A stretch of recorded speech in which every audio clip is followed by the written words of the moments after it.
मूलभूत सोयी सुविधा, पायाभूत सुविधा केल्यामुळे मोठ्या प्रमाणावर गृहसंकुलही येत आहेत आणि त्यामुळे वाढत्या पॉप्युलेशनला वाढतं प्रमाणातलं पाणी आवश्यक आहे. म्हणून मुंबई MMR मधला पाणी पुरवठा सुरळीत झाला पाहिजे, पाणी पुरेसं सगळ्यांना स्वच्छ पाणी मिळालं पाहिजे.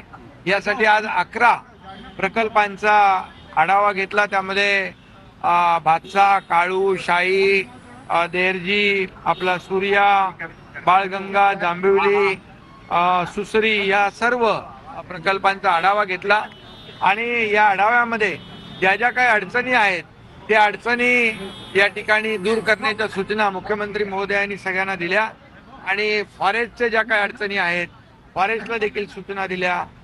जमीन अधिग्रहणाचे जे काही विषय प्रलंबित आहेत ते विषय त्याच्यावर चर्चा झाली आणि ज्या परवानग्या युद्ध पातळीवर मिळाल्या पाहिजे या संदर्भात देखील सगळ्यांना सूचना दिलेल्या आहेत. त्यामुळे हे प्रकल्प युद्ध पातळीवर पूर्ण झाले पाहिजे आणि वाढत्या MMRची वाढती जी काही गरज आहे पाण्याची ही पूर्ण झाली पाहिजे. यासाठी अतिशय महत्त्वाची बैठक आज होती आणि यामुळे भविष्यातल्या नजीकच्या काळामध्ये मोठ्या प्रमाणावर युद्ध पातळीवर लवकर हे प्रकल्प पूर्ण व्हावेत यासाठी आढावा बैठक मुख्यमंत्री महोदयांच्या अध्यक्षतेखाली झाली. उद्धव ठाकरे यांनी ठाणे महापालिका सुद्धा जिंकू असं निर्धार केलाय.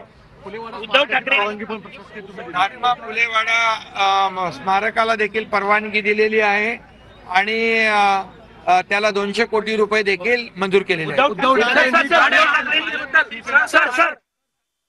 तर मुंबईकरांना व्यवस्थित पाणी मिळण्यासाठी आढावा घेण्यात आलेला आहे. जमीन अधिग्रहणाचे प्रलंबित विषयांवर देखील आज चर्चा झाली असं शिंदेंनी म्हटलंय.